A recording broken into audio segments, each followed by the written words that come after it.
प्रशांत किशोर के खुलासे से सियासी हड़कंप। प्रशांत किशोर ने बढ़ाई एनडीए की टेंशन। पीके के आरोप तथ्यहीन बता रहे बीजेपी नेता। प्रशांत किशोर पिछले 2 साल से लगातार बिहार के एक एक जिले की कई बार यात्रा कर चुके हैं।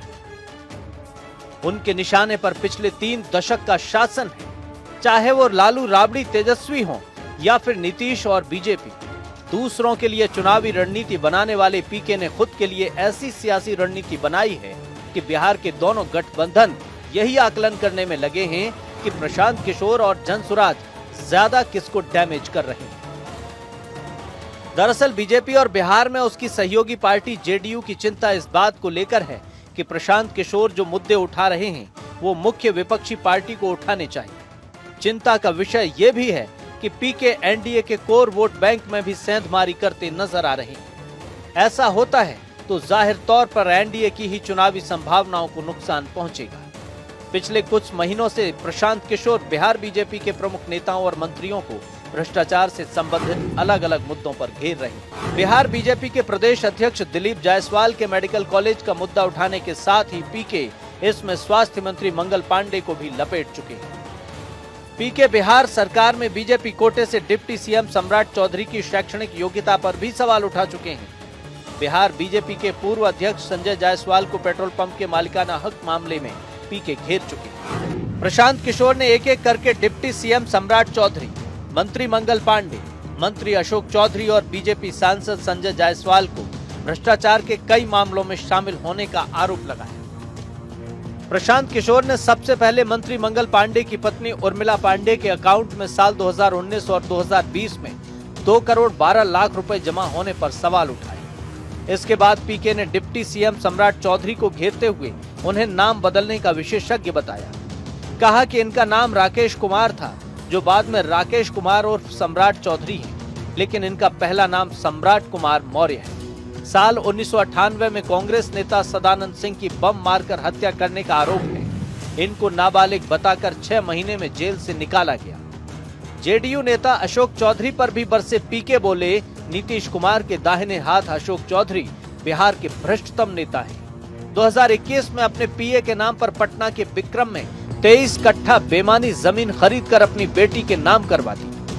प्रशांत किशोर ने इसी क्रम में आगे पश्चिम चंपारण के भाजपा सांसद संजय जायसवाल पर भी उनके पेट्रोल पंप के माध्यम से सरकारी धन की लूट का संगीन आरोप लगाया। उन्होंने कहा कि बेतिया शहर के छावनी इलाके में संजय जायसवाल के परिवार का एक पेट्रोल पंप है, जिसके पास फ्लाईओवर बनना था। संजय जायसवाल ने कई साल तक फ्लाईओवर सिर्फ इसलिए नहीं बनने दिया कि उनके पेट्रोल पंप की बिक्री प्रभावित हो जाती। इन्होंने एक वक्त पर पेट्रोल पंप पर सार्वजनिक बोर्ड भी लगवाया था कि फ्लाईओवर का निर्माण मेरे नहीं, राज्य सरकार की वजह से रुका है।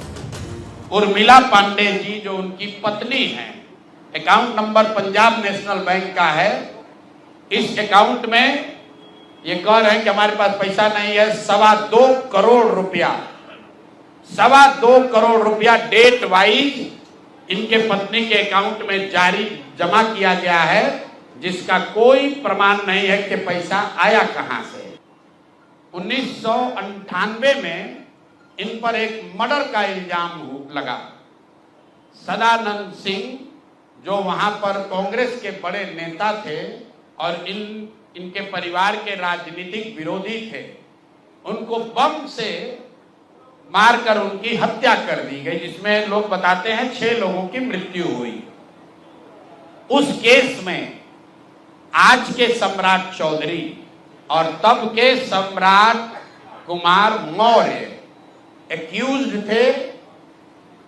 अशोक चौधरी के पीए योगेंद्र दत्त 2019 में, जरा कागज निकाल, 2019 में अशोक चौधरी जी ने 34 लाख रुपया में योगेंद्र दत्त के नाम पर विक्रम में 1 एकड़ जमीन, करीब 1 एकड़ जमीन, 0.7 एकड़, 23 कट्ठा जमीन इन्होंने खरीदा। 2 बरस के बाद दत्त साहब ने वो जमीन ट्रांसफर रजिस्ट्री कर दिया अशोक चौधरी के बेटी और अभी के सांसद सांबवी चौधरी के नाम पर। इनका पूरा कच्चा चिट्ठा जरा देख लीजिए चिट्ठी। इनका एक पेट्रोल पंप है, इनके माताजी के नाम पर बेतिया में। तो हमने कहा कि बेतिया में जब हम पदयात्रा कर रहे थे तो लोगों ने कहा कि 10 वर्षों तक ये भाई साहब वहां एक फ्लाईओवर नेशनल हाईवे का था, वो बनने नहीं दे रहे थे क्योंकि उससे इनका पेट्रोल पंप का बिक्री कम हो जाता।